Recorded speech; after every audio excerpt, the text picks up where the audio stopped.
Hi everyone, it's Four Corners and welcome to a little bit more of a casual Ninjago video, taking it back to Seabound and talking about a certain realization that I had, which makes the now deceased King Kalmaar character even better than he already was. So just generally speaking, I've seen most people like Kalmaar as a villain. He had a great season to go along with him, and just by himself he was a very evil guy. And he made for some of the most devastating and sad things we've seen in Ninjago, like the tale of Benthomaar, or forcing Nia to forget herself by making her merge with the ocean in order to save Ninjago. And me, the rightful heir and ruler of the endless sea. Plus there's other things like his voice acting and the way he was animated. His eyes were extremely expressive and all those tentacles were really fun and elaborate to see. But the only complaint I do hear from Kalmaar is his character motivation is a little shallow. He just does everything because he hates the surface dwellers, or he hates anybody who isn't a royal Merlopian like him. And I guess I can kind of agree with that, but today we actually have a solution to this lack of character motivation.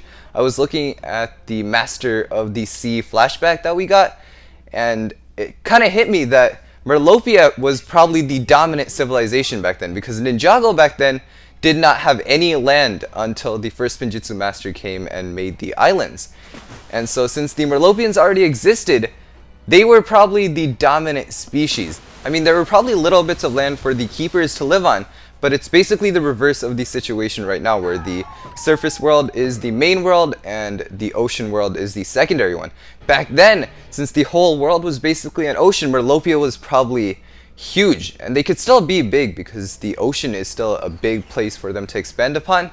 But back then, the civilization of Merlopia is probably the equivalent of what Ninjago Island is right now, and that is Kalmaar's character motivation. That's why he wants to put Ninjago underwater, because he kind of wants to reclaim that former glory that once was. And that's how he talks too when he's giving his giant villain speeches. He wants to take back or seize it so that Merlopia can become amazing again. And that's probably why there's things like ruined temples, because their civilization used to be a lot bigger than it is right now. The population seems to have shrank, and that's why their stuff is all over the place, but their civilization has kind of gone into this one hidden little bubble.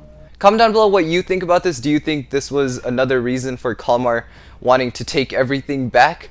I definitely think it gives more depth to his character other than just hating everyone else except himself. Thank you for watching a Seabound related video talking about the awesome Kalmaar as a villain. Make sure you subscribe if you enjoyed this video. We make a ton like this. And as usual, I'll see you in the next one. Bye-bye.